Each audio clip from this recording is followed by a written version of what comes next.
কাজ, ক্ষমতা এবং শক্তি। কাজ, ক্ষমতা, শক্তি। কাজ এবং শক্তি একই জিনিস ধরা যায়। রাশি ভিন্ন হলেও এটার মান একক এক, সংজ্ঞাটা ভিন্ন। কাজের পরিমাণে শক্তি, কিন্তু ক্ষমতা কিন্তু আরেক জিনিস। প্রত্যেকটা আমি আলোচনা করব। কথা শুরু করছি কাজ। আগে ওই যে বলছিলাম প্রথমেই যে তোমার প্রথম অধ্যায় পড়ার সময় কতগুলো আলোচনা করছিলাম যে ব্যাখ্যা করো কাজ একটি লব্ধ রাশি, বল একটি লব্ধ, পড়াইছিলাম না? ওখানে কিন্তু কতগুলো পয়েন্ট আমি দিয়ে দিছি। কাজ সমান কি আসে? বল এবং সরণ। বল এবং সরণের গুণফলকে কাজ বলা হয়। তাহলে কাজ বলতে আমরা বুঝবো যে কোনো বস্তুর উপর বল প্রয়োগ করলে যদি সরণ ঘটে তাহলে কাজ হবে, তা নাহলে কাজ হবে না।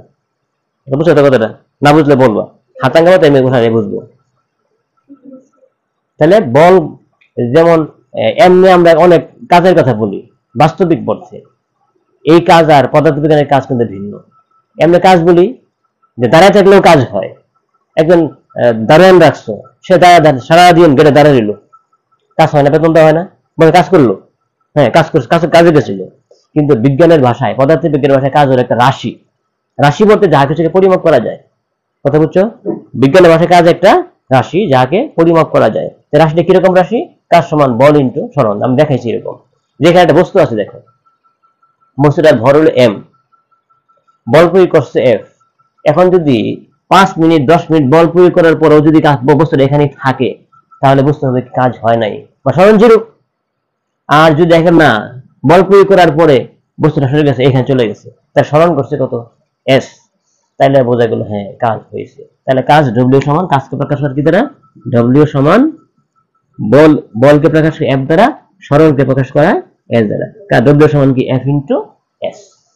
এখানে ছোট্ট একটা অঙ্ক করে নাও, আর মাথায় ঢুকে পড়বে বিষয়টা যে একটা বস্তুর ভর 50 কেজি, একটা বস্তুর ভর 50 কেজি। দেখো কাজটা, 10 নিউটন বল প্রয়োগ করায় বস্তুটি বলের দিকে 10 মিটার সরে গেল। দেখো মাথায় এখানে এসে পড়বে বিষয়টা, 10 মিটার সরে গেল। বস্তুর ভর 50 কেজি, বল প্রয়োগ করে 10 নিউটন, বলের দিকে সরে গেছে 10 মিটার। কাজের পরিমাণ কত? এখানে ভর এম সমান 50 কেজি আর সরণ এস সমান কত? 10 মিটার। বল এফ সমান 10 নিউটন। কাজ ডব্লিউ সমান হোয়াট? আমরা ডাটা করে ভাবলাম। দেখো সূত্র কিন্তু লেখা হয়ে গেছে। ডব্লিউ সমান কি? বল ইন্টু সরণ। তাহলে এখানে আমরা লিখবো খালি আমরা জানি, আর কিছুই না। আমরা জানি, আমরা জানি। তাহলে ডব্লিউ সমান, হ্যাঁ সবই এখানে আছে। তাহলে কাজ বের করব, বলের মানও আছে, সরণের মান আছে, বলটা আমার এখানে দরকার নাই। কিছু এরকম থাকে যে কিছু দরকার নাই। তাহলে এখানে বলের মান 10 নিউটন, সরণ ঘটছে 10 মিটার, গুণ করে কত হয়? 100। কাজের একক কি? জুল। এই এখন সংজ্ঞায় যাব।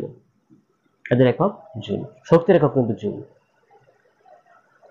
এখন কিন্তু বিস্তারিত এটা আলোচনা করি। একটা কাজ অঙ্ক দিয়ে আমি ডাইরেক্ট দেখাই দিলাম কিভাবে হলো। তাহলে কাজের পরিমাণ কত? তো এখানে বলও আছে, সরণ আছে। যদি একটা জিরো হইতো তাহলে কাজ হইতো? সরণ জিরো হলে কি মানটা জিরো হয়ে যেত। তাহলে অবশ্যই সরণ করতে হবে, বল তো প্রয়োগ করবোই, সরণ করতে হবে। তাহলে এখন কাজের সংখ্যা আগে লিখছিলাম, আবার লেখো, পরে লেখো। বল একটি, এখানে সব নিয়ে আসতে হবে। বল একটি কি রাশি বলতে পারবা? হ্যাঁ, লব্ধ রাশি, স্কেলার রাশি ধরে বলতে পারবো। বল একটি লব্ধ রাশি, স্কেলার রাশি। আয়তন লব্ধ রাশি, স্কেলার রাশি। কাজ একটি স্কেলার রাশি এবং লব্ধ রাশি। পরে লেখো কাজের একক জুল, কাজের একক জুল।